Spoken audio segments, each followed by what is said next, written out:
Hey travelers, Marcello here, founder of Wandering Trader. Today we're going to be talking about the best things to do in Costa Rica.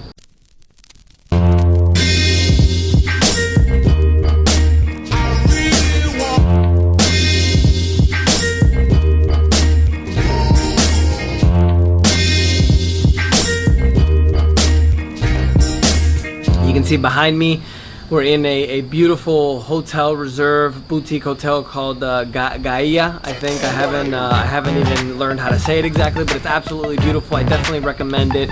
It's not too expensive either. It's actually I think a few $100s a night, and actually in one suite 2 couples or 4 people can actually sleep, which is actually great. So Costa Rica, very special country for me. It's the first country where I started traveling around the world for the first time.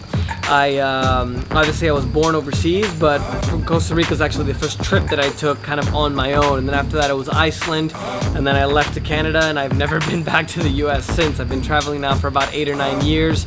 Now I'm back. I'm taking one of my traders for his birthday for the whole week. We're here enjoying the view, working a little bit since we trade in the stock market. We trade in the mornings. We're gonna head to the beach, which is one of the really popular beaches. It's called San Manuel Antonio. I got my notes here to be able to go ahead and tell you guys exactly all the stuff. And then after that, I think tomorrow we're gonna go to the hot springs, check out another things, and then we have an event for some of our traders here in Costa Rica. So first and foremost, you know, one of the things you guys have to know, Costa Rica is flush with diversity. 20 national parks, 8 biological reserves, turtles, all kinds of animals. Here alone in this hotel, we've seen a sloth, which in Spanish they say a lazy bear. We've seen the toucans flying around. We're going to try to feed them fruit tomorrow morning. And then we've also seen an iguana steal somebody's lunch, all types of birds. It's beautiful.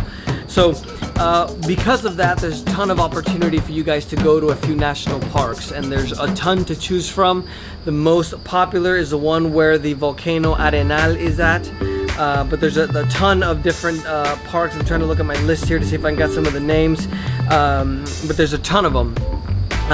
You know, there's a park, and I might write down the names here in the video for you guys or put it in the description below, but there's a park where you can see, it's called the Cloud Forest, where you can walk on the very famous trees that go up on or the walkways in between the trees.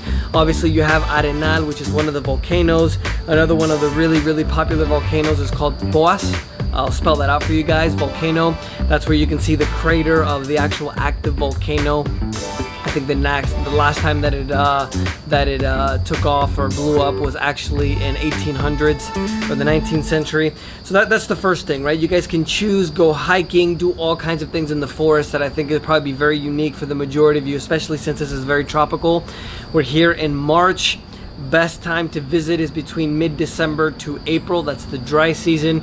After that is the wet season. If you guys can see behind me, it's very green, which means there's a lot of water. So make sure that you guys come during a time that it's dry, because otherwise you won't really have a lot of fun. Other than that, zip lining, obviously in the forest, that's an amazing experience. I was able to do it upside down. I might try to find some of the old video I have so you guys can see some of the video here. The beach hopping, you know, obviously when you guys arrive to San Jose, you're gonna need to rent a car or get a tour or split a bus with somebody to be able to go ahead and drive to all the places you need to go. For the most part, all of the places are within, I would say, 2 to 5 hours drive. Arenal, I think, is about 2 hours.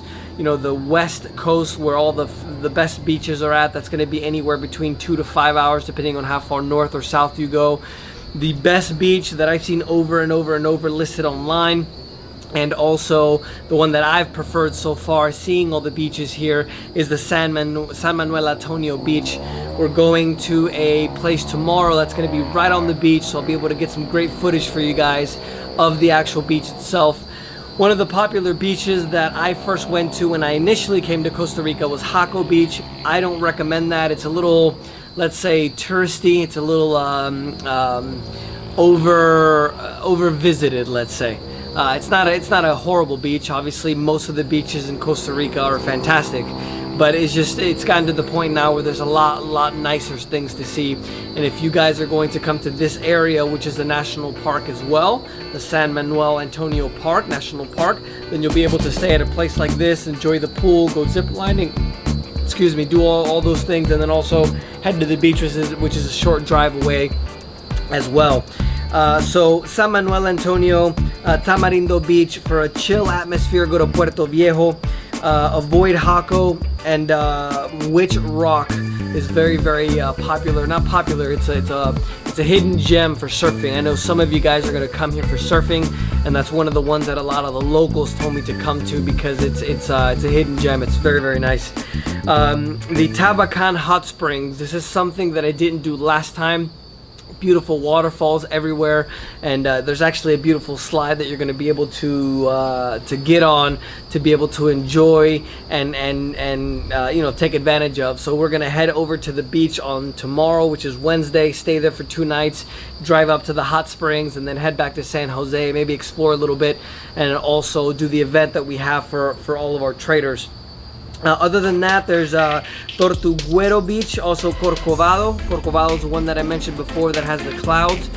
Tortuguero is the one that has a lot of sea turtles. That they preserve that area is because a lot of sea turtles hatch their eggs there, which is amazing. That overall is all I have on my list. I definitely recommend you guys coming here and spending at least a week or two. It's absolutely beautiful. It's amazing.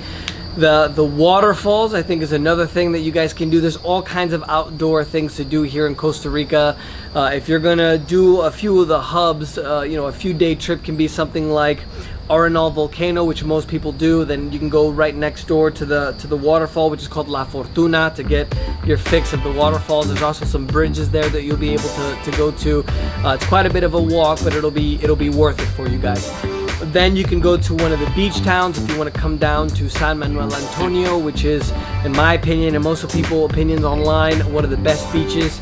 You'll be able to enjoy, you know, the beach, see some of the local, let's say, characters. A lot of the monkeys down there I've heard are great. We're gonna head next door. Hopefully we'll be able to feed them and film, so you guys can see them up close and personal. From the pictures I've seen, they're very similar to the monkeys that they had in Brazil as well. So that's all I have on my list for you guys. I'll put some more video for you guys so you can see it. I'm sure you guys have already seen it in the video.